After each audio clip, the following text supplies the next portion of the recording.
will both be recommitted as they both depend on the presence of the Leader of the House, Minister Johnson Smith. Motions that may be made at the commencement of public business requiring notice. Motions relating to the sitting of the Senate. Motions for leave to introduce bills. The presentation of bills without the leave of the Senate first obtained. Public business. Minister Hill. Thank you, Mr. President. After a series of very exciting and informative debates, we now come to the place where we have today the closing contribution of the State of the Nation debates by Senator Abka Fitzhenley. So,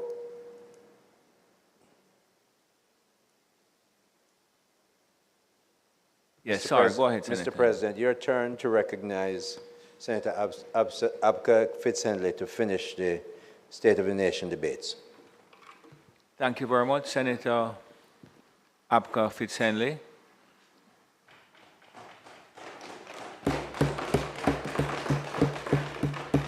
I'm sorry, just before you start, welcome, Senator. And Senator Sinclair, I understand, has now joined us. Senator Sinclair? Yes, Mr. President. In fact, I was on when you had, I got the permission from the Senate to join by this method, but okay. I omitted to have turned on my audio. But I'm here. Thank you. I'm very disturbed with both yourself and Senator Janice Allen and Senator Morris, because I was in the Republic yesterday for an event, and I didn't see any of you at all. I don't know. You didn't look very closely enough. You didn't look in my direction. I didn't look in your direction at all. I didn't see, not even Senator. No. Although I saw some. Myself, so I don't sit at the back of the room. I sit at the front side. Although I saw some ladies walking around in some T-shirts converted into short skirts with your picture on the front of it. I didn't actually see you. Thank you very much for joining us online, Senator Allen and Senator Sinclair.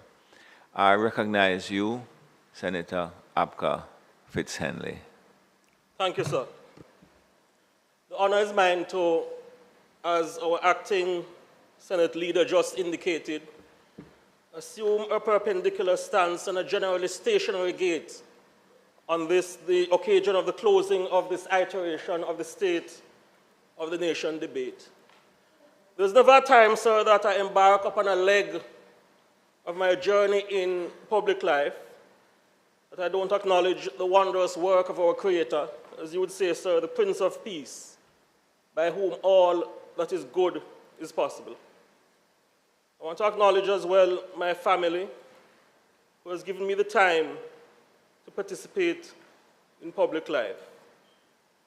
And colleagues, as we draw to the close of the parliamentary year, allow me to not in a perfunctory, but in a genuine manner indicate appreciation to all our parliamentary staffers, including our now acting clerk, Colleen Lowe, whose efforts has no doubt made working in this parliament a more comfortable endeavor. I want to acknowledge you as well, Mr. President, for your guidance over the years and being always willing to show up when national service comes a-calling.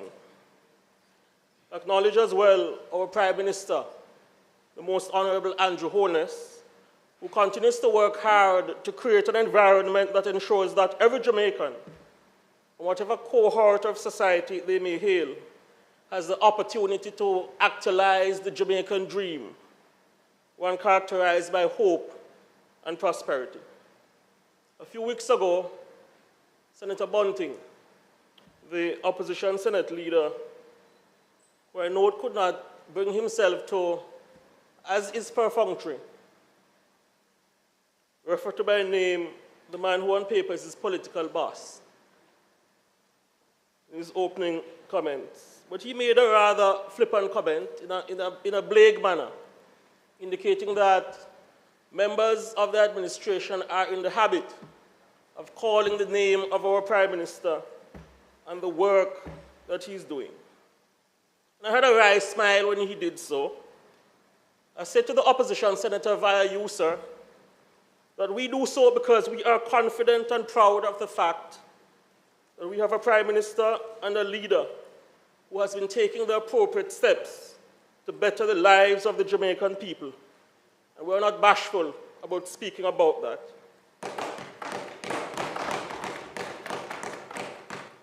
Good leadership of a caring administration attending to the issues facing our people matter. This administration is well on the way to achieving positive outcomes for the people of Jamaica. We take pride in the fact that unlike what obtains on the other side, where you have an opposition leader who has boasted about don't have their money already and wants to govern Jamaica with a set of toppanaris around him, we take pride that we have a PM who has adopted a stance of humility as he gives service to this country,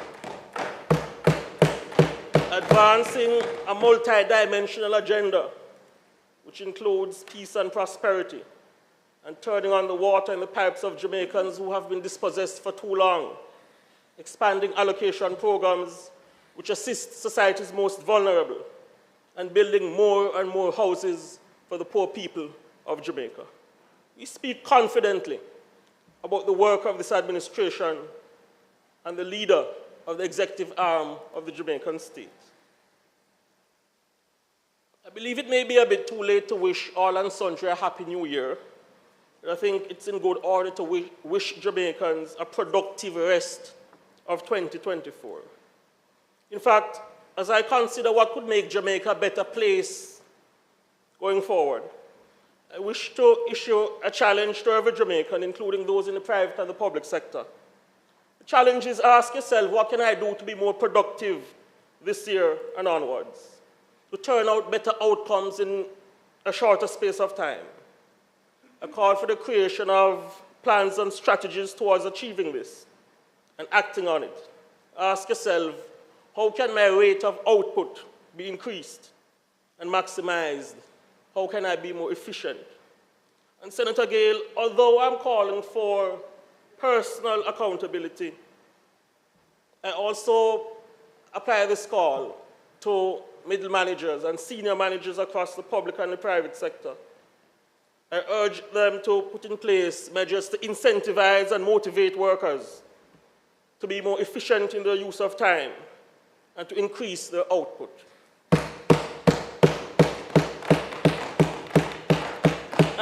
I genuinely believe that if key sectors led by the captains of industry across society took on this challenge, that Jamaica would be a better place. Jamaica will be a better place in 2024, a more productive place. And, you know, the statistics indicate that since the year 2000, Jamaica's labor productivity has decreased on average by 0.6% annually. And this administration is playing its part in the productivity push via reformation of the public sector, digitization of services, the introduction of enterprise systems for HR teams, and measures such as the move to make more buses available in order to cut the amount of time spent in commute. We are seized of the need to increase the productivity of the nation, and we're taking tangible steps in this regard. Allow me to commend my colleagues on both sides who participated in this debate, including Senator Sinclair, who articulated some challenges associated with crime fighting and violence in Jamaica and put forward some practical solutions. I certainly concur with Senator Sinclair when he said a message must be sent to criminals. If you do the time, you will do the crime. The senator also intimated that in Jamaican society, too often, too many excuses are made for criminals. I concur, that is true. And while on that matter, allow me to congratulate the men and women of the Jamaica Constabulary Force, who under the leadership of the Commissioner and also our hands-on Deputy Police Commissioner in charge of crime, Fitz Bailey, have been doing their utmost to keep Jamaica safe.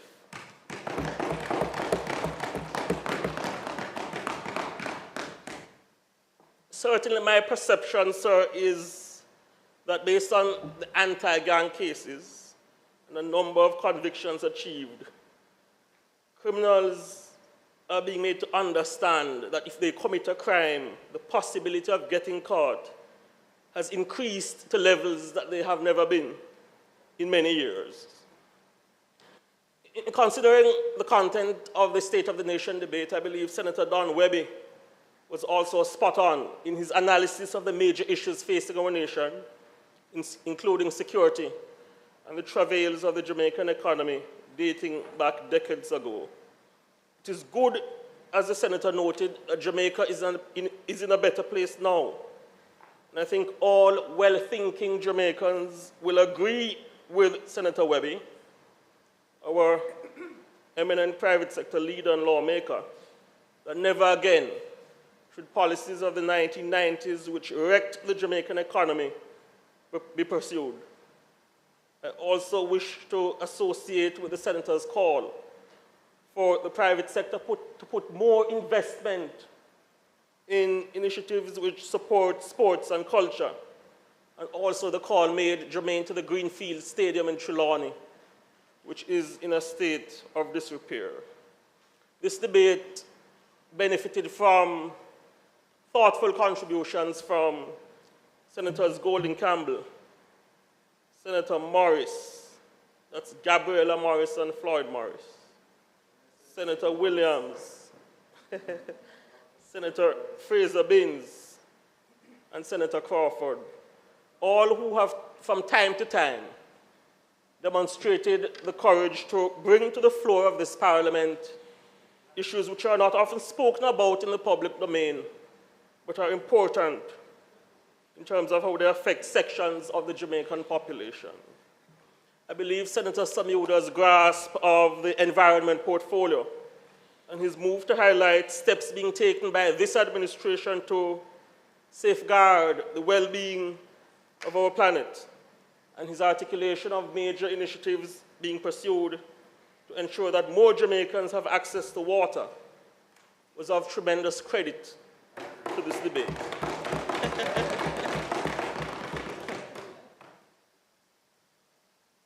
However, there are a few points advanced, there are a few narratives, I should say, put forward by the opposition, which I am compelled to directly address. We dismiss the notion advanced by Senator Bunting that this administration is slow in learning how to fight crime. That's not true. That's false. As a matter of fact, it is not a coincidence, but due to strategic and careful planning this year, that Jamaica achieved the lowest level of serious crime seen in the island for the past 22 years.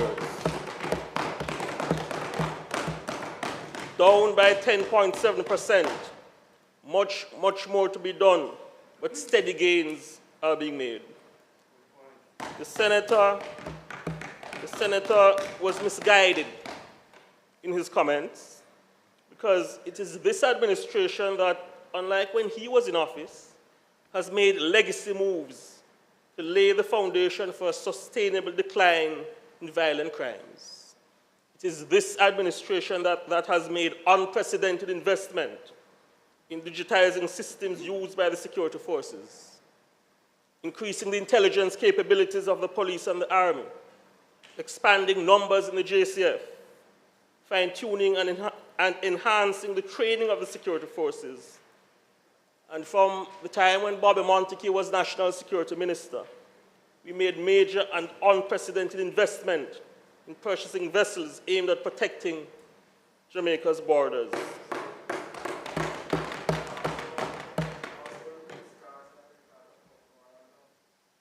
Soon come to you, Senator Morris. And contrary to what Senator Bunting suggested, we have invested heavily in social intervention programs. We have. I bring to you your attention, sir, the Live Good campaign which is a brainchild of the National Security Minister, Dr. Horace Chang, and the social intervention aspect of ZOSO operations, interventions aimed at showing perpetrators of violent crime and potential malefactors that there's a better way. This administration has invested millions of dollars in social intervention programs. The senator is misguided when he has indicated otherwise. And you know, the Prime Minister has recently indicated that plans are on stream to bringing dispute resolution as a subject area in schools. I believe the sooner this is done, the better. Suffice to say, the administration of Prime Minister Andrew Holness understands the complex nature of the problem of crime and violence. And even as we have achieved a significant reduction in violent crime year on year, we have and are taking credible steps to fix this problem over the medium to long term. I therefore dismiss as false and specious the notion advanced by the opposition Senate leader that this government and its leadership have been tardy in putting in place policies to fight crime. In fact, you know, Senator Morris, I find it quite ironical that this suggestion has come from Senator Bunting, who, when he had his chance at the wicket, attended upon a platform and tearfully lamented that no matter the effort he and his team put in, the gains were slow and low. Jamaicans will recall the then Security Minister sobbed that intervention perhaps is needed beyond what he felt he was capable of as a human being. Jamaicans will recall that those comments led to concern about the then minister, who as opposition spokesman now parades as the ultimate problem solver. It led to concerns that he was parading the white flag, and it led to calls for him to step down. But colleagues, I can say this. This administration, under the leadership of Prime Minister Andrew Holness, we are not given to, in our words or deeds, posture in a manner which suggests that we are surrendering to perpetrators of violent crime. We're not weary. We're not scared of criminals.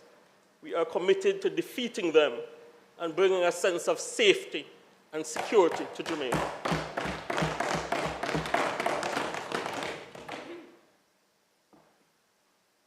The senators moved to resort to name-calling such as who is slow and who is not, represented confirmation of the opposition under whose watch murders increased from 400 in and around the time I was born in 1989 to 1,670, that they are in fact bankrupt about ideas how to move Jamaica forward.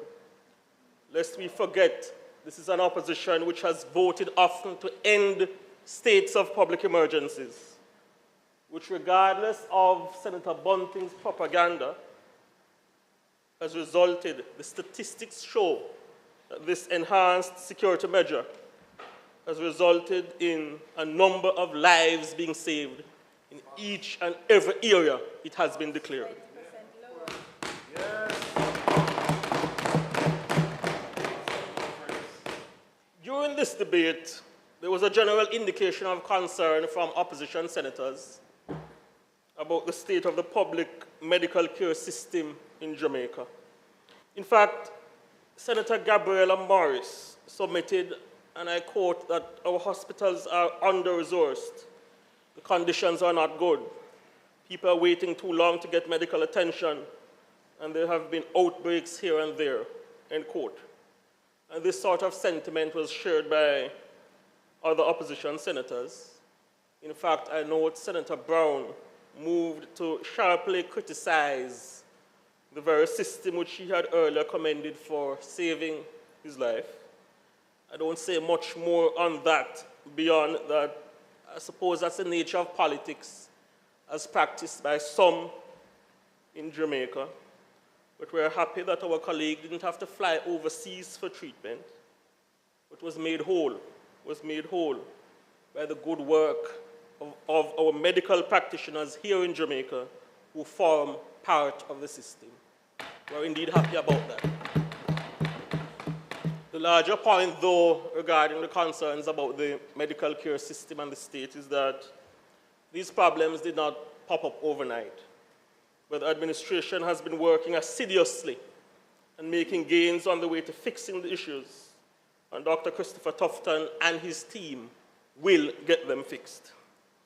In fact, if we're being honest, or to use a word the minister likes to use, to be frank, the fact of the matter is that the system has suffered from decades of neglect, including the 18 years when the People's National Party had charge of government.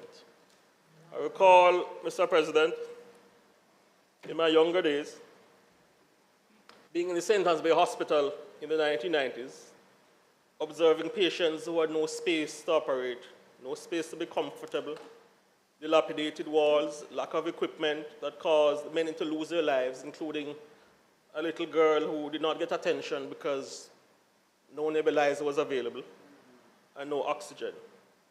So it's an image that has stuck with me for a long time because it was the first time I was witnessing quietus involving a child. Fact of the matter is, lack of equipment and investment in the medical care system over many decades have cost lives because bad policies of the yesteryears, in particular the 1990s, did not allow us to make that investment. But the fact is this government has managed the economy so carefully and so well that this is no longer so. We're not detained about what transpired before. It is a sensitivity to the plight of the people who seek medical attention on a daily or weekly basis, why Dr. Chris Tufton and his team have invested over $14 billion in upgrading Western Jamaica's premier medical institution, the Cornwall Regional Hospital, which had suffered from 2 decades of neglect under the PNP administration and had fallen into significant, and in some instances, a dangerous state of disrepair. It is the sensitivity to the plight of people who seek medical attention, where Chris Tufton and his team have invested over $6 billion in doing expansion work at a number of facilities, including the Spanish Town Hospital and the University Hospital of the West Indies, and why the administration of Prime Minister Holness has pumped millions of dollars into building Type 5 clinics across the country, including Painland, and to assist the good people of Portmore, or soon-to-be parish number 15.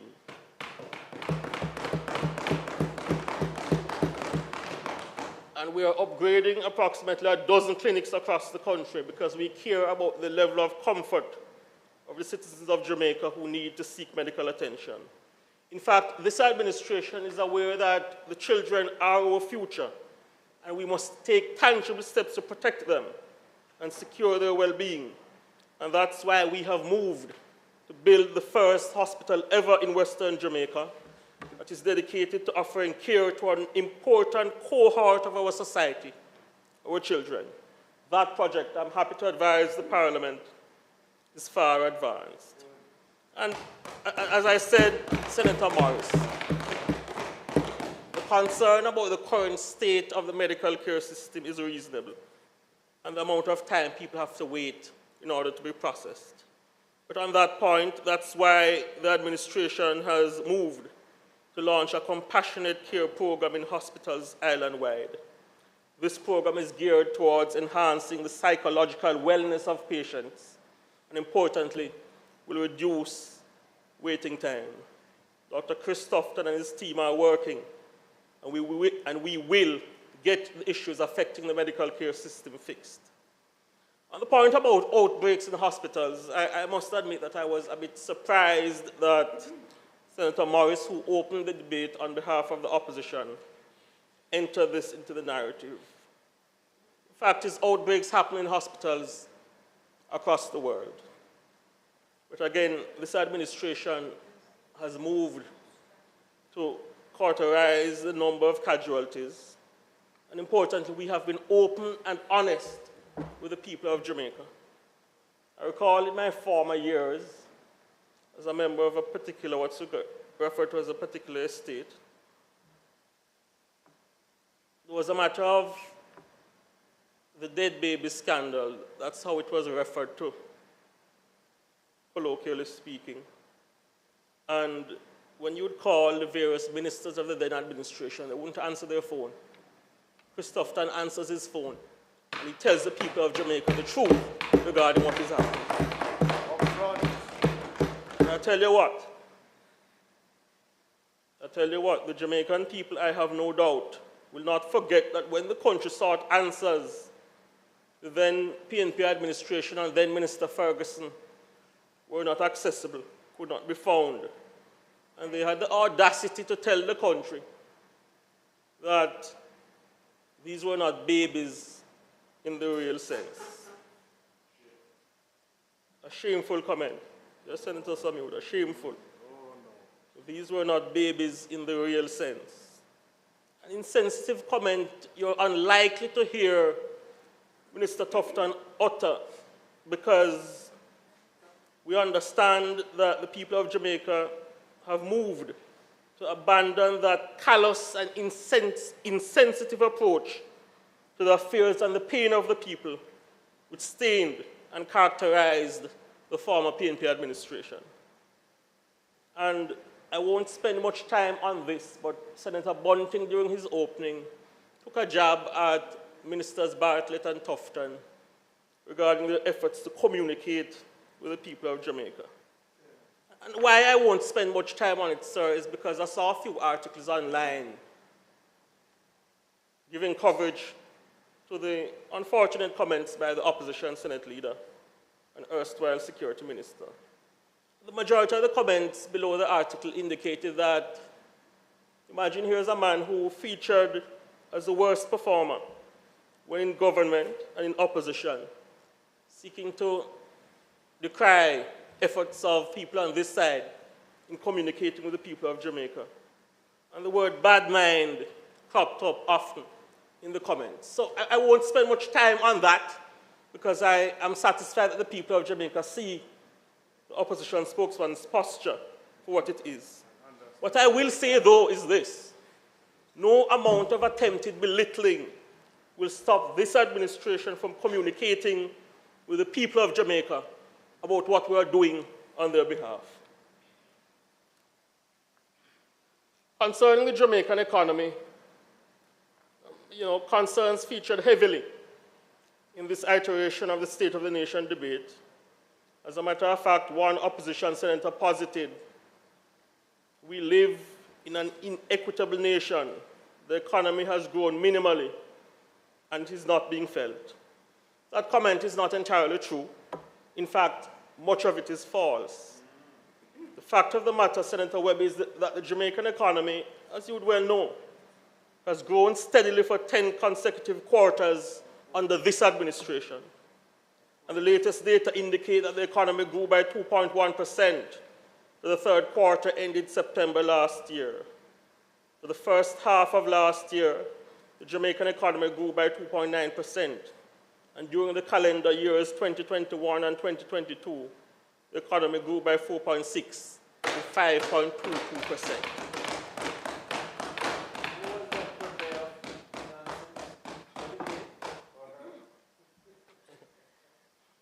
Trying to avoid the name calling today. Senator Hill. Yes. The allegation was that we live in an inequitable nation, that the economy has grown minimally. The fact of the matter is that this administration has presided over the most major restoration in the Jamaican economy from the impact of COVID-19, where the economy expanded by an all-time high of 14.20% in the second quarter of 2021. Few countries across the globe can highlight such positive numbers during and post-COVID-19. Jamaica's story of economic restoration is not to be talked down, and we should not seek to make specious allegations concerning. It is a matter that every Jamaican should be proud of.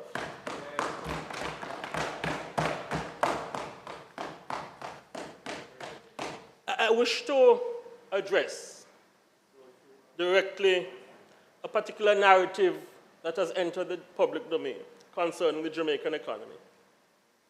You know, there are people who say, you know, manage the economy well, but nobody now feel it. You know, there's that narrative that has entered the public domain, primarily driven by the opposition. And I'm going to dispel that notion using one variable.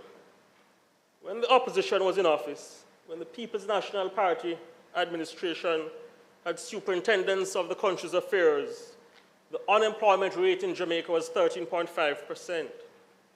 The government of Jamaica, under the visionary leadership of Prime Minister Holness, set about putting in place strategic policies to create more jobs for Jamaicans.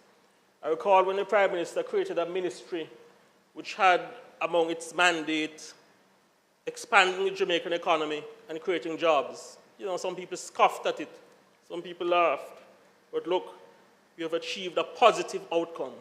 The Prime Minister took charge of that ministry, and it therefore comes as no surprise to us that under this administration, just this week, the Statistical Institute of Jamaica indicated that unemployment is at a record low of approximately 4.2%.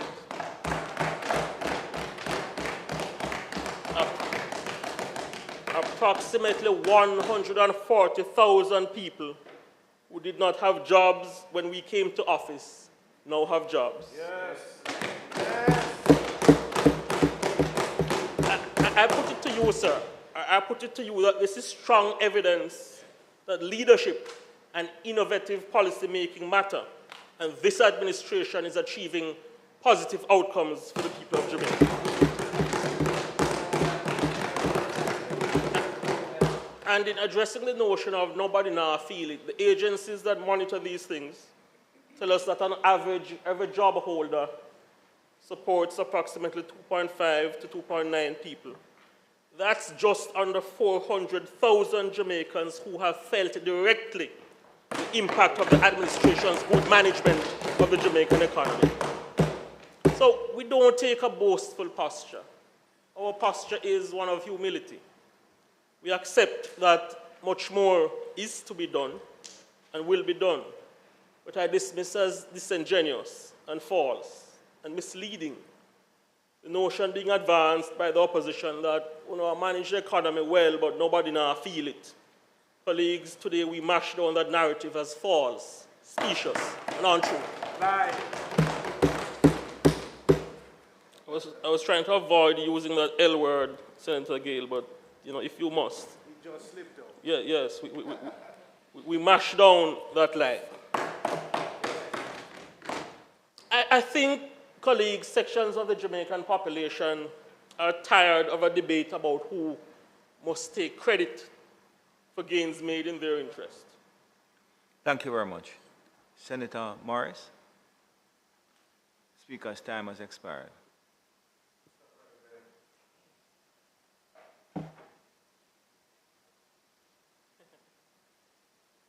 President, the Speaker's time having been expired, may it be extended sufficient for him to complete his presentation. Thank you very much, Dr. Morris. The question is that the Speaker be permitted additional time to complete his presentation. Those in favor? Against? Thank you very much, Senator. Just touch your microphone again for me, please. Thank you. Proceed. Thank you. Thank you, colleagues, and thank you, Senator Morris. Very kind of you. I was indicating that sections of the Jamaican population, I believe, are tired of the narrative about who has achieved gains on their behalf and who must take credit. But on the matter of the Jamaican economy, Senator Bunting made a comment that I find quite remarkable, and he's not here, but you know, I had proposed to tell him to his face that I found it quite barefaced. Quite barefaced, and therefore the parliamentary record must be corrected. The senator said the PNP did the heavy lifting in stabilizing the Jamaican economy, and to their credit, the JLP is continuing the good work. This business, colleagues, about PNP starting the heavy lifting is not true. It's false. It's a matter of public record, as a matter of fact, that the destructive PNP policies of the 1990s wrecked the Jamaican economy, including increasing the national debt by thousands of percentage points, devalued the dollar, affecting the purchasing power of Jamaicans, and destroyed thousands of small, medium-sized, and large businesses. Entities associated with the senator and his Topanaris people did well during a time that the majority of hard-working Jamaican people suffered. Some lost their lives, some lost their savings, and affected by the wicked policies of the time, some were driven to suicide. It's a matter of public record. It hurts me to speak about it, Senator Webby, because I grew up during that phase. And it was a time when I doubted the future of my country. And that's a feeling I didn't like. But I'm happy to indicate that feeling has dissipated. I'm confident about the future well-being of Jamaica. But in correcting the parliamentary record, the record must indicate that it was the Golding administration that started the quote-unquote heavy lifting. Yes? I recall when we were managing the NDX and getting buy-in from the private sector. You recall that, Senator Webby? Thereby placing Jamaica on a trajectory towards achieving economic stability. I recall then Minister Shaw passing fiscal discipline and accountability measures in order to restore the Jamaican economy. So no amount of spinning or misinformation will change the fact that the work to begin the restoration of the Jamaican economy began in and about 2007 under the Golding administration. And on that point, I won't belabor it, on that point, Senator Morris, as I said, I soon come to you. On that point, any work done to restore fiscal discipline between 2012 and 2016, I am of the view should not be boasted about by the opposition, but given what transpired before, it should be spoken about contritely and with humility as a long, long overdue penance for the pain heaped on the backs of the Jamaican people by wicked policies of the 1990s. I'm going to say that again. Any work done to restore fiscal discipline in that phase, 2012 to 2016, should not be boasted about by the opposition, but given what transpired before, it should be spoken about contritely and with humility as a long, long overdue penance for the pain heaped on the backs of the Jamaican people by the iniquitous policies of the 1990s.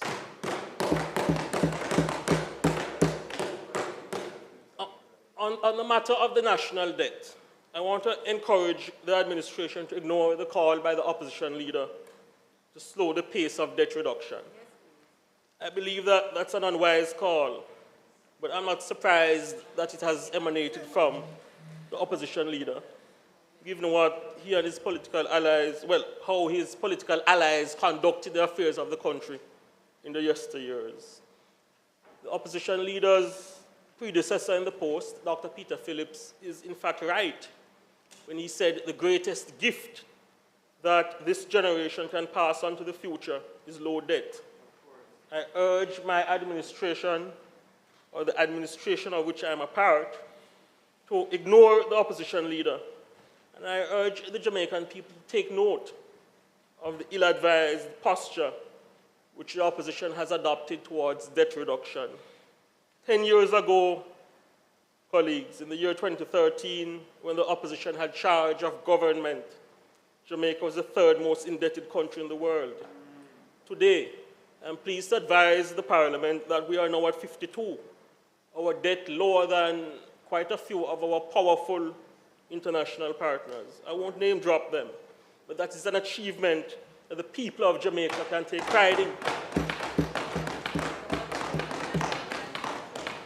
state of the nation is such that we have made major moves in paying back who we owe, and we have allowed ourselves greater fiscal space to operate because the monies we have to spend on debt servicing have declined significantly. This means that we have more money to spend on issues affecting the people of Jamaica. It's important that these connections are made when we speak about debt reduction. I wish to comment on a matter that has been in the public domain, on the matter of the National Housing Trust. It came to my attention this week that Senator Floyd Morris, called a media conference and supported by his colleagues, demanded the resignation of a senior officer of the Housing Trust concerning arrangements made with a holding company after a project did not materialize as intended. Allegations were made concerning the existence of an NDA and suggestions that arrangements arrived at in lieu of the project not materializing put contributors of the NHT at a loss. It has since emerged that those allegations are strangers to the truth. They don't have a credible fundament. In fact, the information that has emerged as true is that details of the arrangement were placed in a public document and that an additional $20 million is to be recouped. In some jurisdictions, sir, that sort of misinformation would have led to the opposition spokesman being called to step down for misleading the public. And you know, that might be an appropriate step for him to take, but given that he's new to the shadow portfolio, given that he's new to the portfolio, and may cite exuberance, not youthful, but exuberance, I think at minimum, Senator Morris, I believe you should apologize for what has emerged as misleading the country and impugning the reputation of hard-working custodians of the National Housing Trust.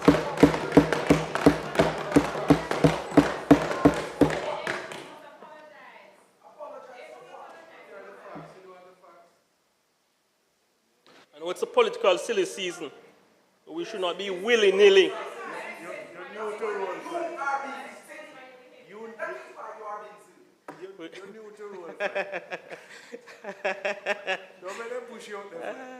We should not be willy-nilly in impugning the reputation of hard-working public servants in Jamaica. Not like that. No, you and I business. Not you and I. No drag me into it. Senator Fitzhenry, you need my assistance, are you okay? Oh, I think I'm managing well, sir. Okay.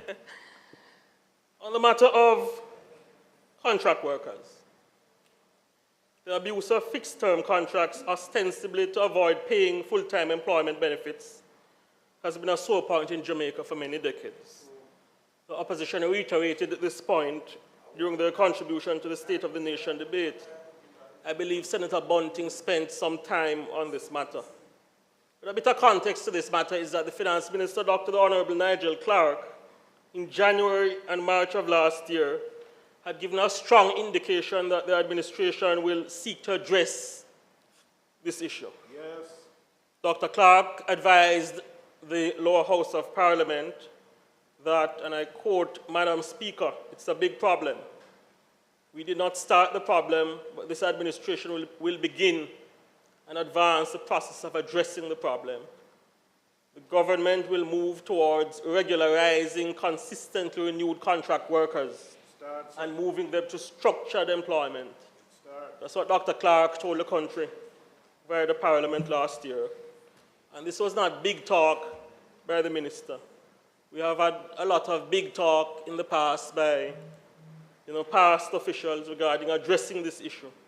But this government has begun the process of fixing the problem, which many administrations in the past have skirted. Only a few weeks ago, you see Senator Gale, a senior executive of the Jamaica Confederation of Trade Union, commended the administration for moving more than 10,000 workers from contractual arrangements to permanent employment. we're fixing the problem. Additionally, in October last year, the administration was able to announce 927 new permanent posts in the public sector for medical practitioners, thereby eliminating the archaic and counterproductive practice of employing doctors on contracts without them being assigned to a post.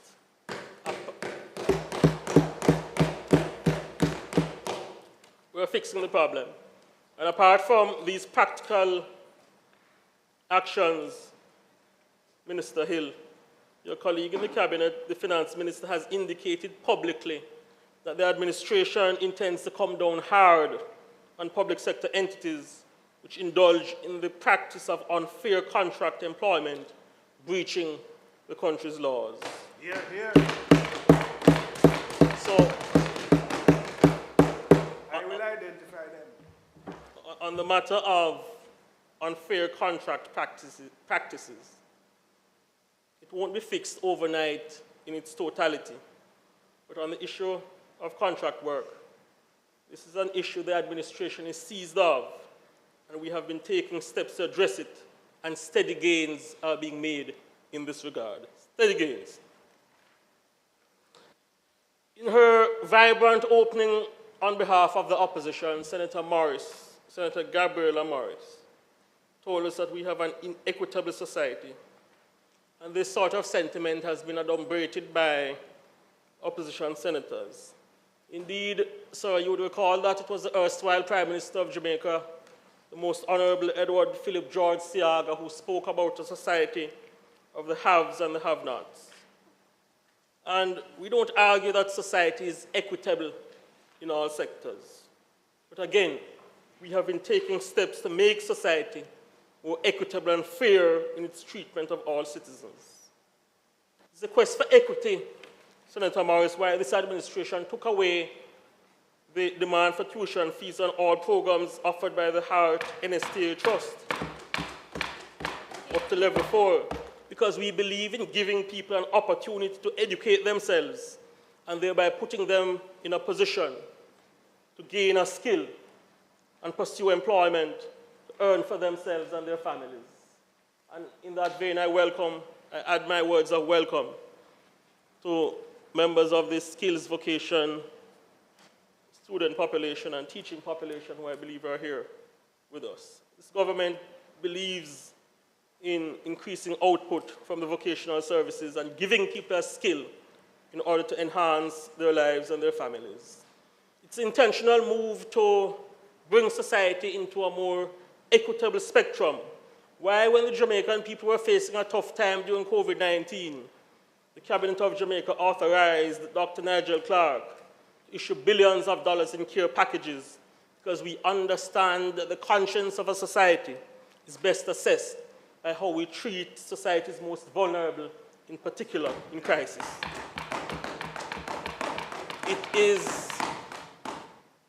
It is a fervent belief that the Jamaican society must become a more equitable place, why Desmond Mackenzie's ministry has been on a drive to build scores of houses for the indigent section of our population.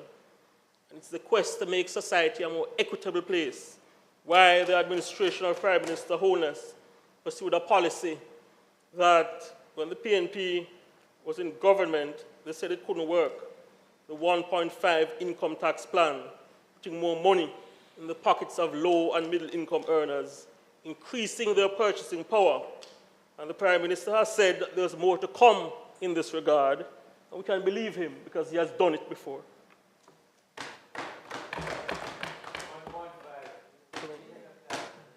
It is the quest to make society a more equitable place, why the administration has put in place a policy which has facilitated the issuance of land titles to scores of poor people in this country.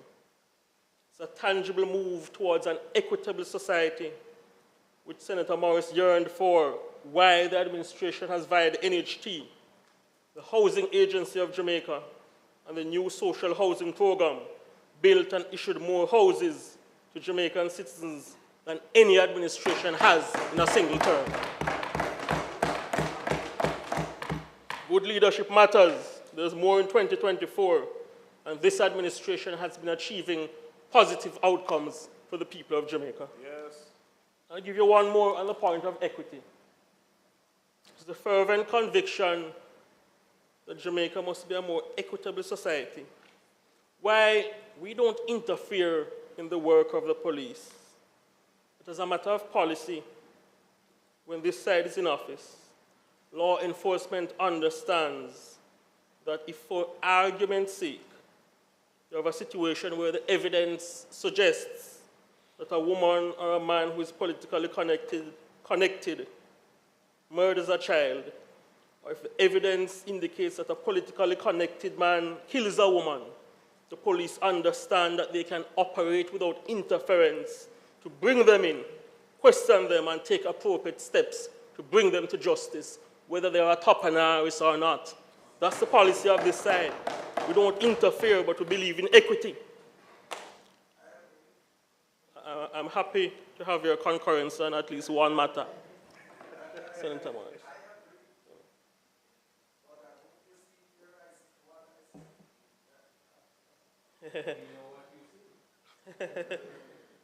On the matter of equity, I think a prudent observation would be for the opposition to consider the contract award process could do with some work. I'd agree if that call was made. And I recall hearing Senator Morris speak about equity in Jamaican society, the findings of a former contractor general. I recall it as well when I heard the opposition leader talk about don't have money already and want to govern with top and Harris. And when the opposition Senate leader spoke about rapacious capitalists, I saw much irony in those comments because when juxtaposed with the recent findings of the country's then leading anti-corruption agency, the Office of the Contractor General, which, as you may recall, Senator Morris investigated the Daring, Bunting, and Golding alleged sweetheart deal, a phrase that you used this week, I believe. The office said that contract was not awarded by an equitable process. As a matter of fact, the then leading anti-corruption agency described the massive deal as improper and highly irregular. The agency lamented that the contract was not issued via a process which included other potential bidders. And the agency described the award of the contract as, and I quote, that it was issued by a process enabled by a corruption-enabling device, which can be used by unscrupulous individuals to direct multi-million-dollar contracts to connected and undeserving people, end quote. So, you know, I trust, as we consider making Jamaica a more equitable place, a point brought into the debate by Senator Morris and highlighted by Senator Bunting, yes, who chided rapacious capitalists. The people of Jamaica, I trust, will recall the damning findings of the Office of the Contractor General when it said that that infamous deal was consummated via a corruption-enabling device. We shouldn't forget our history as we seek to address current issues affecting the country. I agree with the call for equity. You know, and finally, on that point, I think it was good, and in a genuine manner, I think it was good that in opening the State of the Nation debate for the opposition, Senator Morris brought the issue of equity into the debate, because it has given me the opportunity, sir, to indicate that steps are being taken by this administration to make Jamaica a more equitable and fair society. I only find it unfortunate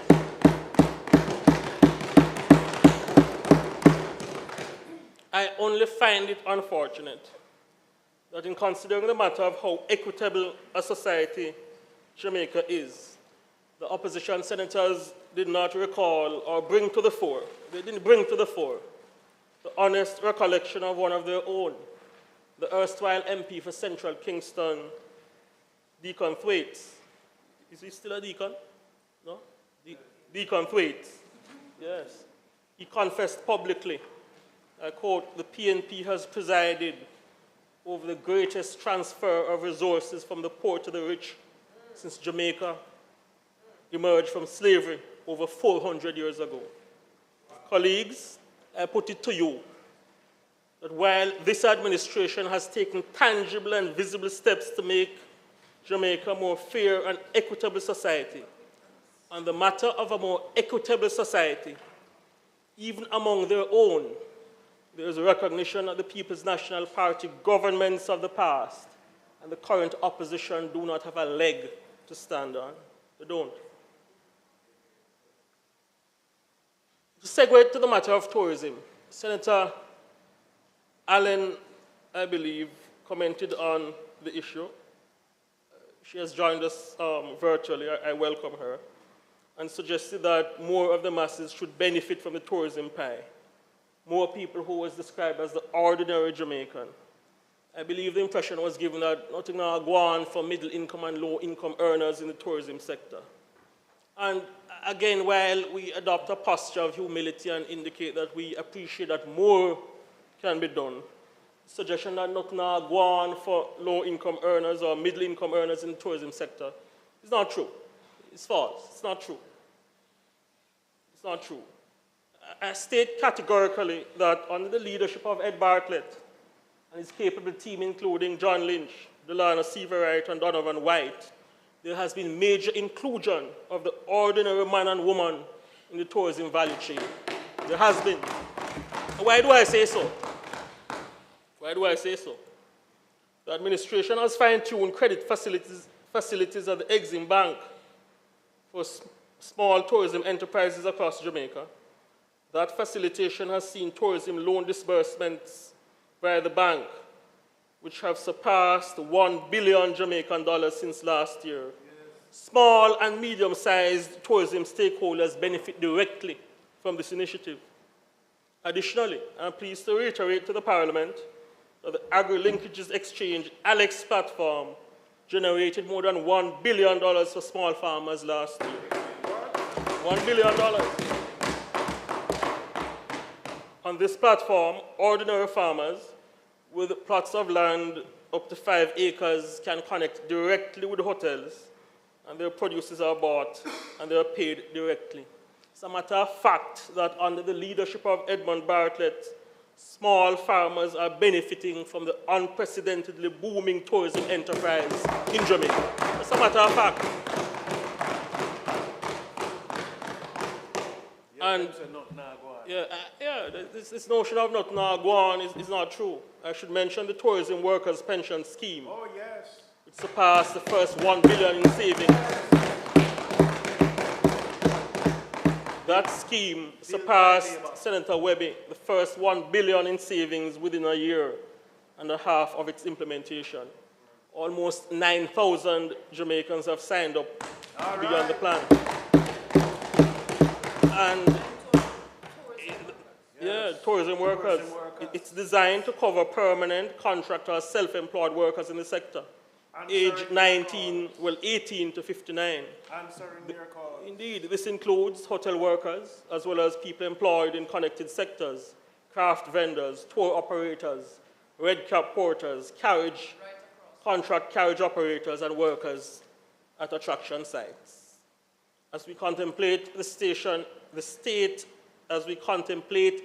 of the nation, colleagues, there is strong evidence that the administration is committed to inclusive expansion of the tourism sector, which continues to contribute massively to the well-being of the Jamaican economy, which was recently highlighted by the Financial Times.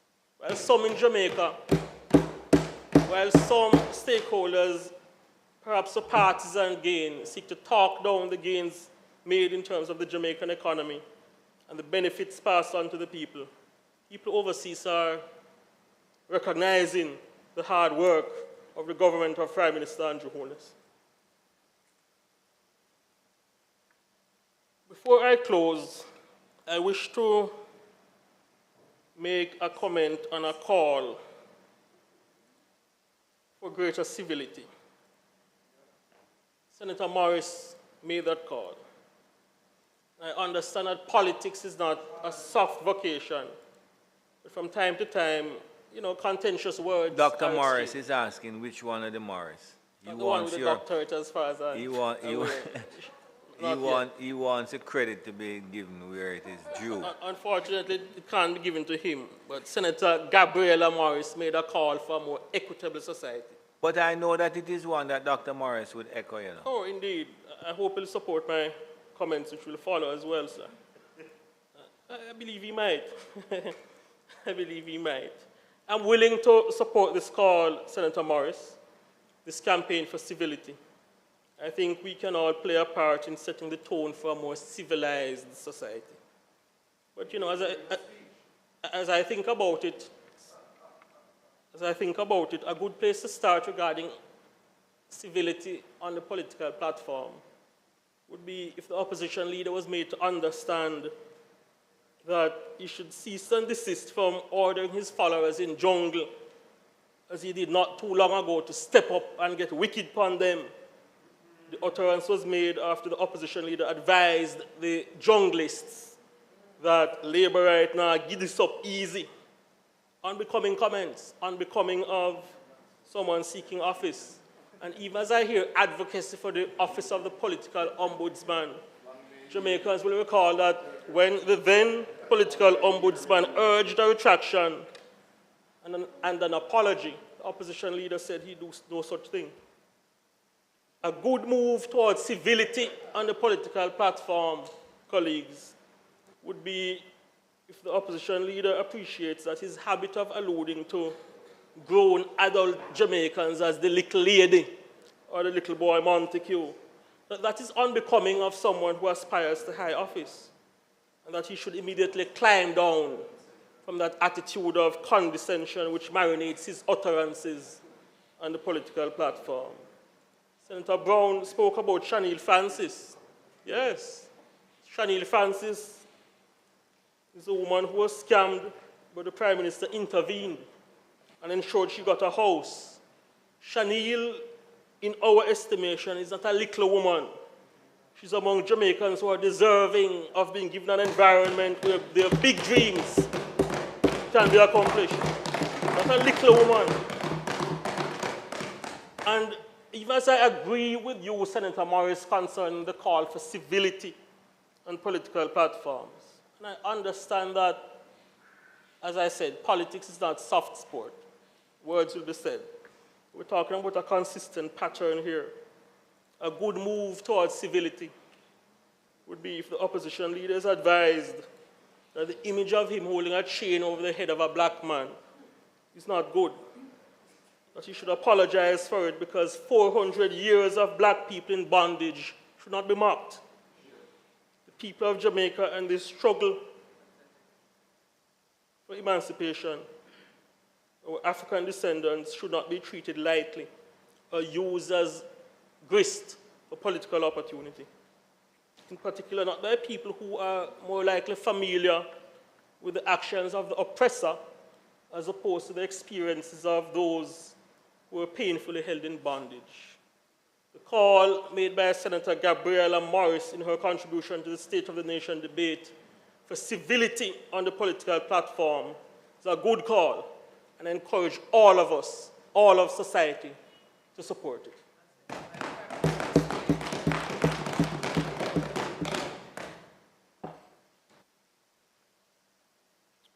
President, Senator Brown engaged in a bit of wishful thinking when he made the fallacious statement that the people are losing trust in the administration, which currently has superintendence of the country's affairs.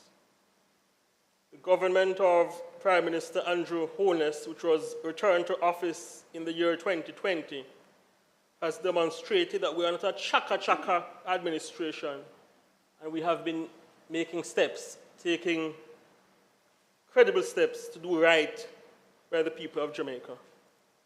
We have the humility again to accept that more can be done. But our track record suggests that we are a government of substance. We are an administration which has carefully set the stage for our beautiful nation to make major strides and advance into the promised land of prosperity for all. We don't resile from that ambition. We're doing the work, and we will not listen to folks who say it's not possible. I trust that no noise, no doom and gloom proponent will distract the people of Jamaica from the fact that unlike years and years when budget time was feared under the PNP, which heaped billions of dollars of taxes on the backs of the Jamaican people. Yes. Unlike years and years when budget time was feared under the PNP, which heaped billions of dollars of taxes on the backs of the Jamaican people, it is the government of Prime Minister Andrew Holness that has presided over 6 consecutive years of no new taxes.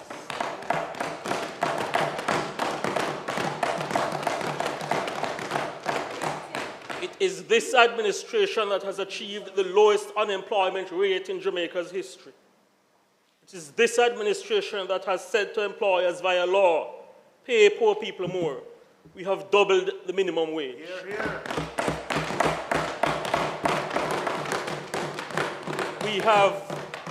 We have presided over the most significant public sector pay increase in Jamaica, where despite propaganda, it's not only the upper echelons of society or top anaris who have got increased.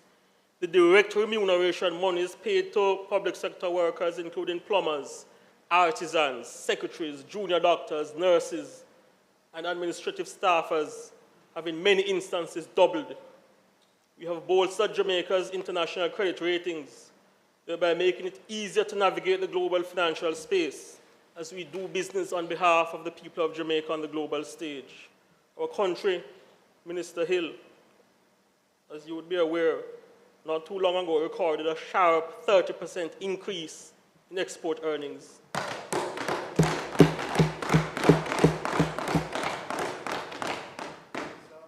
And for the first time in decades, Jamaica achieved a positive balance of payments. This administration is one of substance. We have ensured that carefully crafted policies have caused a decline in the poverty rate from 21% in 2015, when we assumed office, to 16% in 2021. And projections are the poverty rate will continue to decline.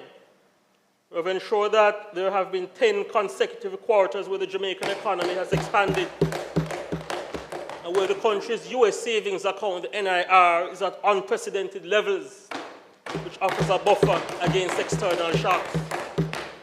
And every week, or every other week, Minister Samiuda has been turning on water and supplying communities in need.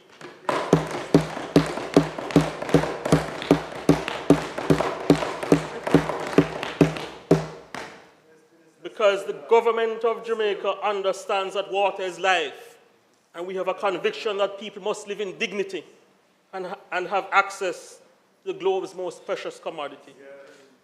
It is because we understand that sound economic management on a macro level is good, but people must feel it, why we have expanded payments under the PATH program. That is why we have increased pension payments to our senior citizens and made thousands of Jamaicans more pensionable. It is a commitment to making better the lives of the Jamaican people, why this administration, under the leadership of the PM, created a new social housing program, which has benefited over 180 Jamaican families.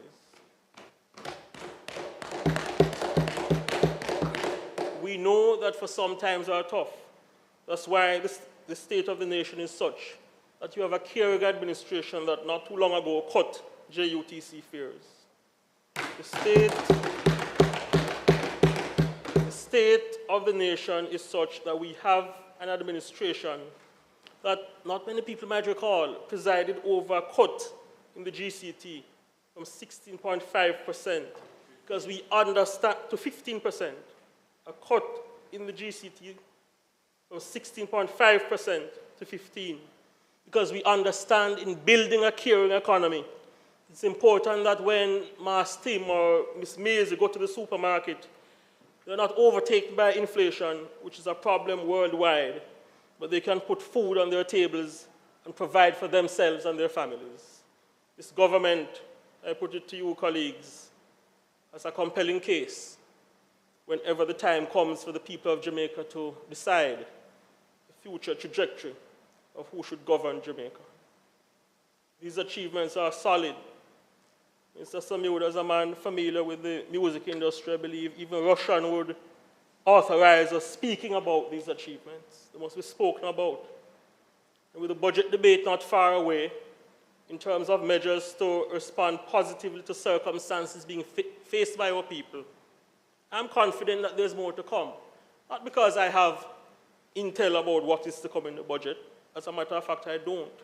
But I am certain that the Prime Minister inter pares of the Jamaican state, the Prime Minister of Jamaica and his team, understands that a key and solemn function of government is to put in place policies which make better the lives of the masses. We have created an environment to get it done on a larger scale, and I can assure Jamaica we will get it done.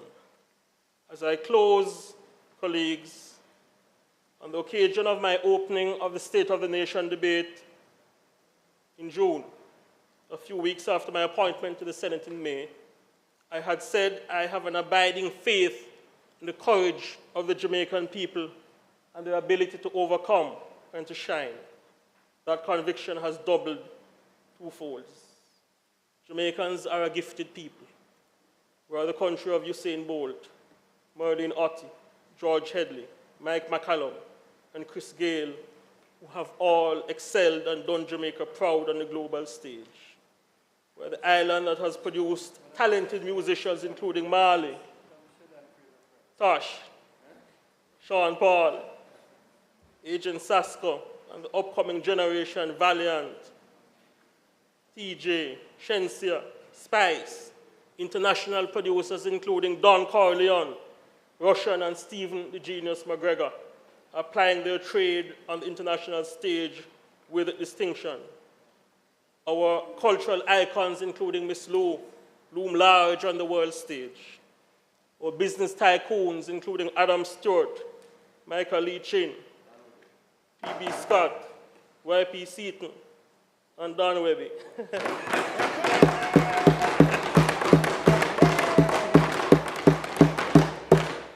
They can walk into any corporate forum across the world and hold their own and dominate and build on their tremendous work as pioneers of industry. We have a lot to be proud of. Similarly, and with equal fervor, we salute Jamaicans all across the country, those who are vending in our markets, our hospital workers, our nurses, doctors, and porters, our shopkeepers, those in the transportation sector, the bauxite industry, our tourism workers, our higglers, our household workers across the country, our solid waste management workers who perform the very important function of ensuring garbage is collected. These are some of the important people who keep the nation afloat. We are proud of their effort. We salute them, and we recognize their contribution as valiant. I do not resile from being hopeful about the future of Jamaica land we love. And I'm confident, Mr. President, that at the appropriate time and on the day of reckoning, our people will be guided by the good book that says inter alia, be alert and of sober mind. Avoid the temptation because your enemy, the devil, lurks, making false promises and looking for someone to devour. Yes. Forget the former things. Don't dwell on the past, but trust in the Lord, for he will guide your choices. He will place your footsteps, for he is your shield.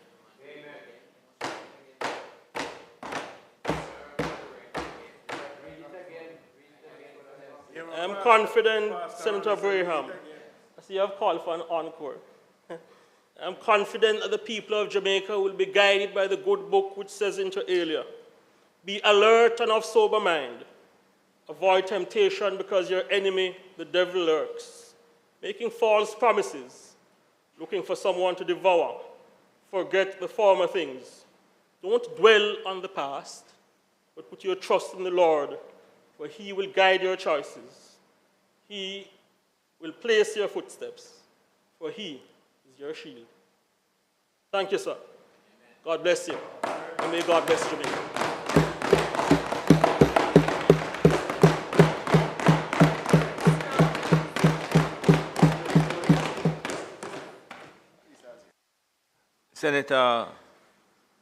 Senator Fitzhenley. Senator Fitzhenley, you are going to put a question in relation to your motion. The question, sir, is that the motion be approved. Thank you very much, Senator Fitzhenley. The motion tabled by Senator Fitzhenley on the 16th of June 2023, which reads, "Be it resolved that the Senate thank His Excellency the Governor General for his gracious speech delivered to both Houses of Parliament on the 14th day of February 2023, approve the plans and programs outlined in his speech, and place on record its appreciation for the performance of the government during the financial year 2022 to 2023. Those in favor? Aye. Against? Ayes have it. Thank you. And just to say, thank you, Senator Fitzhenley, for your opening and closing your contribution to the debate and to the contribution of all the members of the Senate who contributed in this year's State of the Nation debate. It would be remiss of me not to say that I was most happy with the presentation of Senator Lambert Brown, who was able to come and speak to us. I think it was week before last, or was it last week? So we hope that his recovery will continue and that he will have many more opportunities to address us in this House. Thank you very much. I'm going to ask the Senate to approve the recommittal of item questions and answers to questions. I think Senator Morris. No.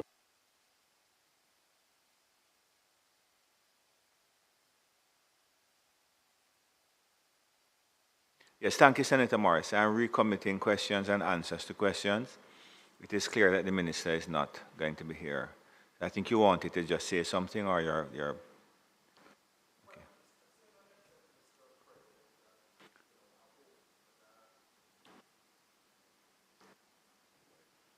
I hope that I will get the opportunity to ask these follow-up questions, notwithstanding us coming to the end of the political year, and that this matter could be dealt with early in the new financial year. The new dispensation. Thank you very much. And thank you very much. Members would have heard that, and I ask now that the item, motions that may be made at the commencement of public business requiring notice, be recommitted. Those in favor? Against? Ayes have it. Senator Hill.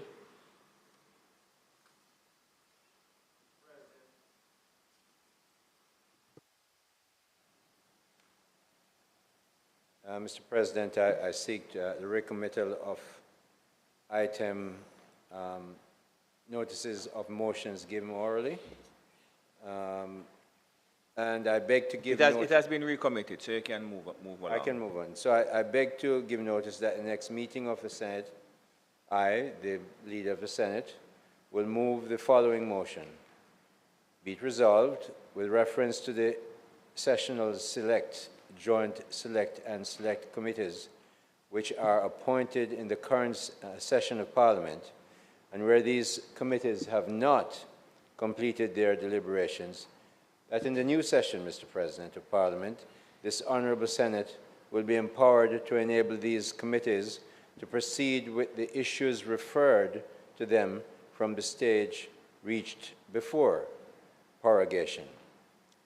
Be it further resolved, Mr. President, that the composition of all these committees remain unchanged except where necessary by further motion taken and approved by this Honorable Senate. And, Mr. President, be it further resolved, with reference to the matters identified below, which are included in the order of business in this session of Parliament, but for which deliberations have not been completed, that in the new session of Parliament, the Senate be empowered to proceed with them from the stage reached before prorogation. 1. Private members' motions 1, 2, and 3, and 4. Mr. President, I further beg to give notice that at a later stage today, I will move for the suspension of the standing orders to enable me to take this motion. Thank you very much, Minister. I now ask for the recommittal of public business. Those in favor? Against? Minister? Mr. President, I now move for the suspension of the standing orders to enable me to take the motion, notice of which I gave earlier. Thank you very much. The question is that the standing orders be suspended to enable the minister to take the motion, notice of which he gave earlier. Those in favor? Against? Minister? Mr. President, it's not contemplated for us to do any further business today. Yeah, I know, but before that you want to just ask for the motion. Ask for the motion to be approved. Yes. Mr. President, I ask for the motion to conclude debate on the motion and ask that it be approved. Thank you very much, Minister. Those in favor? Aye. Against? Ayes have it. Minister? I can now then ask, Mr. President, it is not contemplated for us to do any further business today, therefore ask that the Senate be adjourned for a date to be fixed. Thank you very much, but it would be remiss of me not to say thank you for all the members of the House, that is to say the security personnel, orderlies, our marshal, members of the clerk's office, and you would have noted that there have been some changes to the front of the Parliament, and Ms. Lowe has been acting as the clerk, and she has a team sitting to her left, and I would like you just to acknowledge the fact that we have been proceeding smoothly, and I thank you, Acting Clerk, for the work that you have done.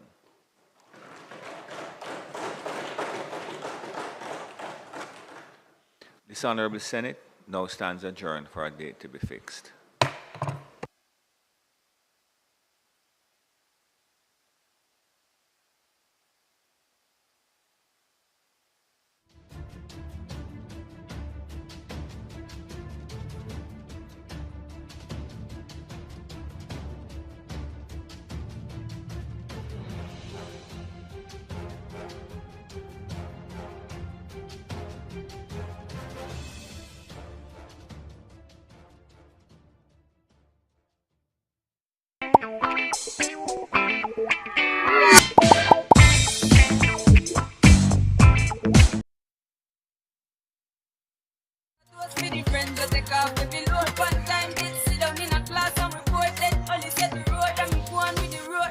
Jamaica, the land of Bob Marley, Marcus Messiah Garvey, Usain Bolt, and of course, Reggae Month, the only month-long reggae music festival on planet Earth, where something reggae happens every day in the month of February, ranging from mega reggae concerts, reggae award ceremonies, and educational symposia on reggae.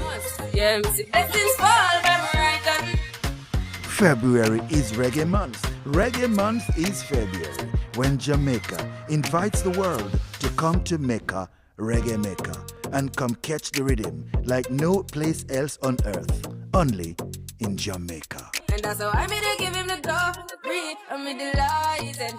Jano say my passion ignited. Got the music get me excited. I'm coming like a boat. Who are fans of reggae music, just come out and support Reggae Month. Whatever we're doing, whatever we're keeping, just come out and support us. Because this is Jamaica and this is where reggae is from. It is Reggae Month. Make sure you come out and celebrate in every Reggae Month event. A Fiwi music, it is massive. It is powerful. Come out and celebrate Reggae Month.